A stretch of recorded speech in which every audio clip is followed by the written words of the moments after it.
Friends, இந்த video ஞாயிற்றுக்கிழமை காலையில் எடுத்துட்டு இருக்கேங்க. காலையில் எழுந்து கொஞ்ச நேரம் டீலாம் வச்சு குடிச்சிட்டு குழந்தை கூட ஜாலியாக பேசிட்டு இருந்துட்டுங்க.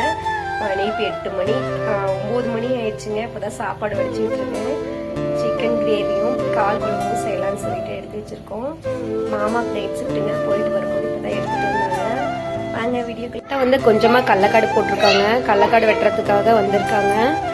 அவங்களுக்காக டீ வச்சுட்டு வர சொல்லி கொடுத்துருந்தாங்க. பூக்குட்டியும் காட்டுறாங்களம்மா.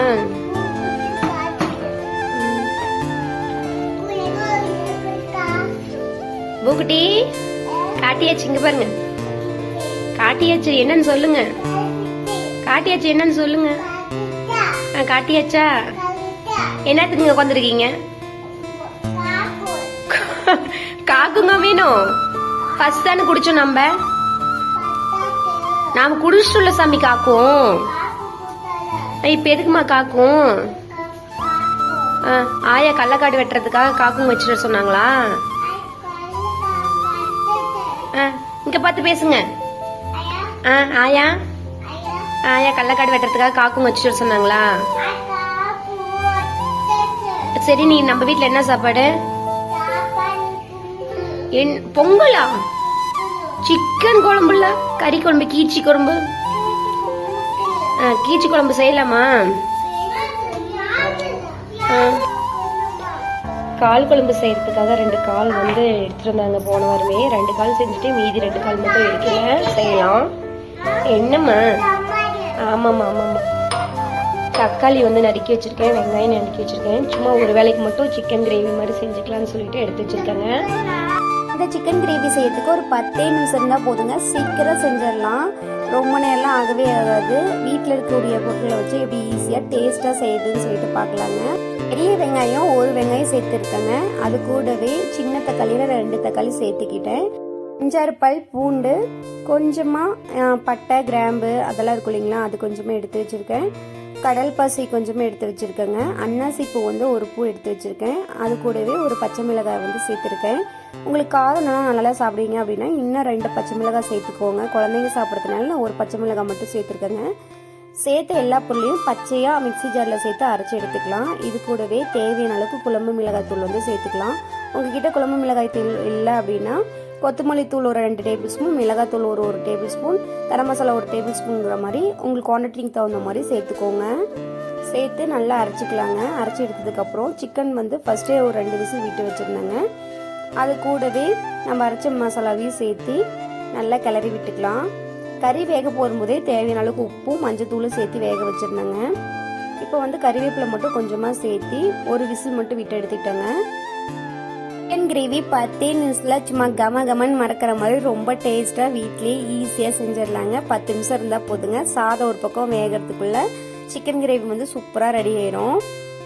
இதெல்லாம் மட்டும் வச்சு செஞ்சோம் அப்படின்னா டேஸ்ட் நல்லா சூப்பராக இருக்கும். குவான்டிட்டி அதிகமாக வேணும் அப்படின்னா மட்டும் லாஸ்ட்டாக கொஞ்சமாக தேங்காய் சேர்த்து அது கூடவே முந்திரி பருப்பு சேர்த்து அரைச்சி ஊற்றிக்கிட்டிங்கன்னா இன்னும் ரொம்ப சூப்பராக இருக்குங்க. குவான்டிட்டி அதிகமாக வேணும்னா மட்டும் அப்படி சேர்த்துக்கோங்க.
சிக்கன் கிரேவி எல்லாமே ரெடி பண்ணி முடிச்சதுக்கப்புறம் பாப்பாவோட ட்ரெஸ் எல்லாம் கஜன்னு இருந்துச்சுங்க. அதெல்லாம் எடுத்து அரேஞ்ச் பண்ணி வச்சுட்டு இருந்தேன். மாமா வந்து மொபைல் பார்த்துட்டு இருந்தாங்க.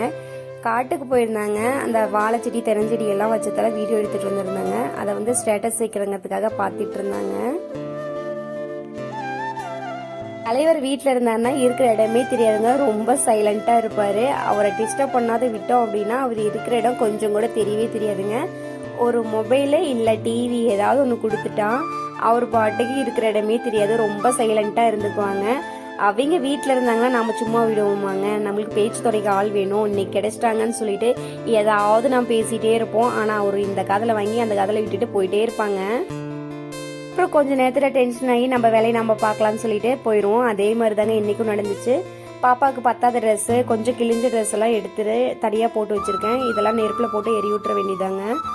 ரொம்ப கிழிஞ்ச ட்ரெஸ்ஸு பழைய ட்ரெஸ்லாம் யாருக்கும் கொடுக்கவும் முடியாதுங்க. அதனால இதெல்லாம் எடுத்து போட்டு எரி விட்டோம் அப்படின்னா இடத்தையும் அடைக்காதுங்கிறதுக்காக அதெல்லாம் எடுத்து தனியாக போட்டு வச்சுருக்கேன். வச்சுட்டும் ரொம்ப அழுக்காக இருந்துச்சு, அதெல்லாம் துவைச்சு போகலான்னு சொல்லிட்டு அதையும் எடுத்து வெளியே வச்சுருக்கேங்க.